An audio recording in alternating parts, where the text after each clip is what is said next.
Ratusan pengungsi Rohingya kembali mendarat di Indonesia pada Sabtu 30 Desember malam hari. Kali ini bukan di Aceh, melainkan di Desa Kuala Besar, Langkat, Sumatera Utara. Warga sekitar yang berempati memberikan bantuan makanan kepada para pengungsi. Kepala Desa Kuala Besar Amiruddin menegaskan pengungsi Rohingya yang mendarat ada sekitar 147 orang. Mereka mendarat di pesisir pantai sekira pukul 23 waktu Indonesia Barat. Warga yang melihat pun berdatangan memberikan pertolongan kepada para pengungsi Rohingya tersebut.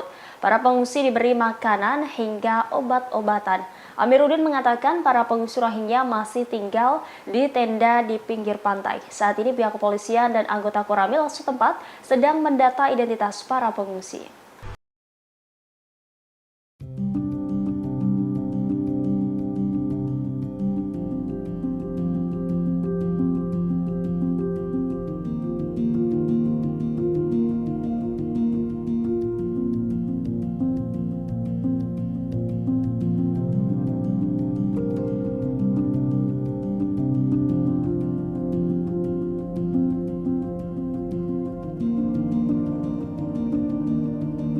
Download Tribun X sekarang, menghadirkan lokal menjadi Indonesia.